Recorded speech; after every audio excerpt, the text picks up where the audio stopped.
السلام علیکم ورحمت الله وبرکاتو. صدر امین یم. تاسو لپاره مې یو ویډیو راوړې ده. اول دا ویډیو وګورئ بیا به پرې خبرې وکړو. ما خپل کوس خپل میړه نه ساتلې پایا عزت به یو ټیم کې میړه وکم بس هغې ته به ورکوم. زه سبا له میړه کوم زه میړه ته یم چې زه ټولې دنیا وغولم راشه اوس مې ته اکسپټ کړه ما به څوک اکسپټ کړي قسم دې کلاړې را باندې توکي مړې ګیله منې تا خو په ټیک ټاک کې ویلي هغه څوک دې راوچت کړو میړه دې دروغ میړه دې راوچت کړی زه چې ستا ښځې دلته خو ټولو خلکو وغولم تا چې ورته وې نو ما خو به خامخا ورته دا خبره کوله ما چې زه ستا ښځه یم صحیح شوه په دې پوره ټیک ټاک ستا دغه ښځه وغیم او که نه سړی دې مجبور راپاسېږي زما له یو خندا راغې زما یو ملګري ما ته کال وکړو داسې په غوسه ماته لګي ما ورته څه چل وشو وایي مړه ګیله منې وایي هغه بړوا وایي چې دا زما ښځه ده وایي دې ولې دا خبره وکړه ما ویل یار اوس یې وکړه زه څه وکړم هغه ټیم کې زه غلی وم ما هېڅ هم نه ویل دو لوفر پرې نه خوله دو دانور پرې نه خولې دو مینو پرې نه خوله دا قسم دی بس نه پوهېږم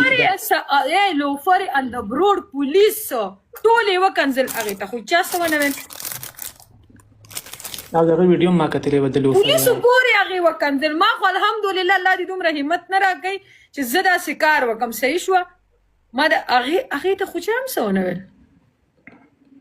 نو کوه که نه ګیله منې تا سره چا څه کار دی ته خو په ګوره آزاد ملک کې ناسته داسې نه دی چې ته به دا وایي چې لکه مطلب دلته کوه که نه دلته بس هر څه کوه ستا بس یو شی نه کېږي پرېږده هلکه ستا د کوره روټۍ خو نه راځي هغه چې څه کوي د کس په زور کې هغه خپله کوي خپلې پیسې لګي ګفټران دې له راځي ګفټینګ کوي هغه خپله ګفټینګ هغې ته کوي نو ستا ته پرې ولې تکلیف دی تا ته پرې ولې مشکل دی تا ته مشکل دی ما باندې یو ګفټر په دې ټیک ټاک کې څوک ثبوت کړي که نه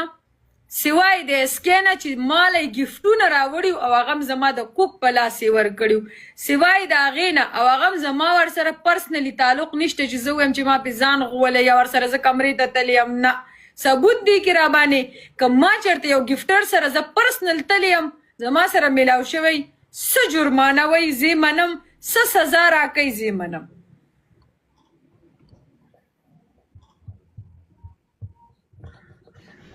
ما خپل کوس خپل میړه نه ساتلی پایا عزت به یو ټیم کې میړه وکم بس هغې ته به ورکوم زه به سبا له میړه کوم زه به میړه ته یم چې زه ټولې دنیا وغولم راشه اوس مې ته اکسپټ کړه ما به څوک اکسپټ کړي قسم دې کلاړې را باندې توکي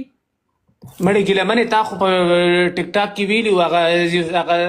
څوک دې راوچت کړو میړه دې دروغ میړه دې راوچت کړی چې ستا ښځه